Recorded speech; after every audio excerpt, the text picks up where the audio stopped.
So this is going to be the video for a few of the different first responder tiered tray decor items. So we're going to have the mini sign, the word blocks, and then the heart.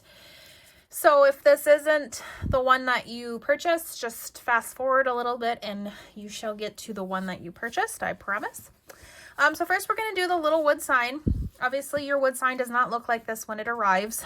Yours is going to be the natural pine. Then you're going to have the paint colors with your item that you will need to paint this with. So black for the inside, and then just your corresponding color for your first responder kit that you chose. So in your kit, there's going to be a foam brush. There's also going to be a small little brush. This brush is great for getting in the corners and getting in the little spots here along the edge when you're trying to paint the two colors. Just a word of advice, if you're a perfectionist, then just ignore what I'm saying because you're going to want to make it perfect. But if you're not, kind of like me, my edges are not perfect, guys. If you look, it is not, there is no Picasso going on here. It's just not something that I really wanted to have to be perfect on. And honestly, when it's sitting up on your tray, I'll show you guys here from a little bit of a distance, you can't even see it. So like I said, if you're a perfectionist, you paint your little heart out. If not, don't be super, stuck on the fact that the corners need to be perfect, because they don't. You're not even going to see it. So that's what this little brush is. It's for the fine detailed work. With the two colors, just rinse it out, let it dry, and then you can use it for the corresponding color. So go ahead and get that all painted and dried. You probably want to let that dry a while. I stuck mine. We have a little space heater in my craft room because it's freezing in here sometimes. Mine sat in front of that and dried. Stick it on a heater furnace, something like that. Just get it all dry. Once you're ready to go, what you're going to do is you're going to grab your vinyl. Here it is. Everything's been pre-peeled, so this should come right off for you. So you're going to peel it up. This piece now becomes garbage. You don't need that anymore. And then you're going to have this doodad. So what you're going to do, you're going to want to place it down. This is a one-time only, guys, so make sure you've got it exactly where you want it.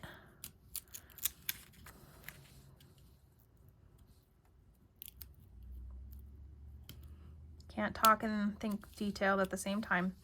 Then once you get it in there, you want to give it a good push. If you've got a scraper tool, which I don't have mine over here, so I won't show you what that is, but the end of a screwdriver also works pretty efficiently. Don't do too hard with a screwdriver. You don't want to push through your carrier sheet, but it just applies that pretty specific pressure. Then once you're feeling pretty comfortable there, you can grab a corner. It's a little easier said than done when it's in this little frame. And then slowly begin to peel back because you want to make sure that all of your letters are sticking to your wood. And if it's completely dry, you should have no problems with that. I'm starting to see where mine is maybe not dry in a couple spots. But that's okay, because that's cool, because I can show you guys how to fix that. So if you're like me and you have no patience and you didn't let it dry, and it comes up with your transfer, not to worry, guys. Just go back in with your paint and just touch it up. I like when things kind of go wrong sometimes in my videos, because then I can show you guys that even me is not perfect. And there's a way to fix everything. It's the beauty of crafting, guys. You can fix everything.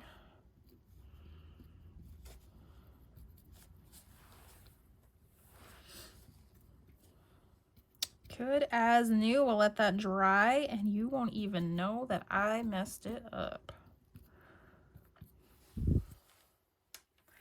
There you go. And I always like to give a little squish of the vinyl, make sure it's on there.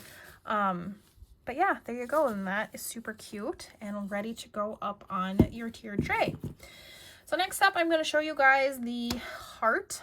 So this is what yours looks like in the kit. This is really simple. You're going to paint it black. Do your black first. Once your black is dry, I did both sides. I just did the blue line on the one side because you're only going to see the one side. Once that black is dry, go over it with your blue line however many times you want it. If you want it super bright, you're gonna have to do a lot more coats. If mine's like a little bit like faded, I kind of like that, then you're good to go, and you'll just let that dry and that one will be ready to go. And then finally, our word blocks. So I've got one done here just to kind of show you guys what it looks like. So a couple things. In this workshop, it's just coming at you with a natural color. So if you purchase one of the other items that came with paint and you want to paint your blocks, feel free to do that. If you just purchased the wood blocks and you didn't, you obviously don't have paint and you wanted to paint them, craft paint, super simple. You can pick it up at Walmart. It's like 50 cents. You can paint that if you want to. I really like the natural wood. I also like the contrast it gives on my tiered trays when I put it up. It just is a different vibe and look to it. So that's why I just go with the natural. But like I said, if you purchase one of the other items and you have paint on hand, feel free to go ahead and paint it.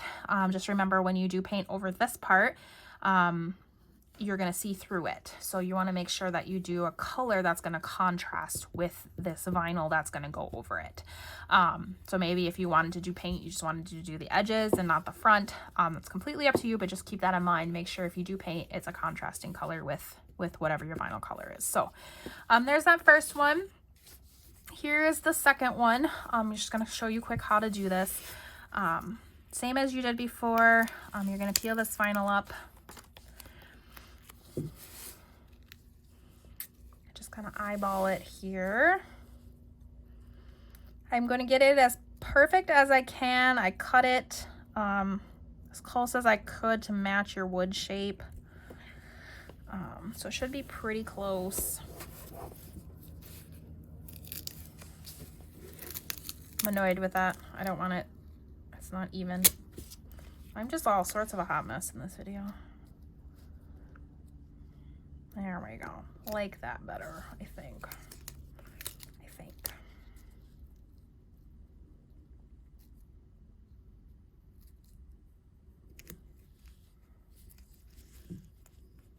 Okay. Good enough. It's one of those things I think you could sit there all day. Same thing. You want to go over it. I don't want to stab my phone here. Hi guys, so I managed to somehow stop the recording while I grabbed my phone, so that's why we have the weird pause. We're just going to call this video Autumn's Hot Mess Express video because it just has been. But you know what guys, it's real. It's the real me coming at you here. Okay, so then you're going to want to grab a corner and start peeling. You might, like you see kind of what I'm doing here, you might have to just go behind it. Push it down as you pull.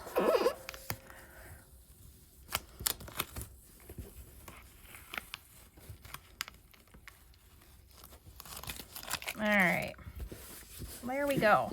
Like I said before, the same with this. If you want to do a paint color and you don't want the natural wood, I like the natural wood, but if you wanted to do a paint color, just make sure you do a contrasting color, because if you painted this blue with blue, you'd still probably be able to see it because it's not going to be the same exact color, but I would do a contrasting color, maybe a black if you wanted to. Once again, if you just wanted to do the edges, that's completely up to you. Like I said, craft paint is super inexpensive. Walmart, Hobby Lobby, all of those places.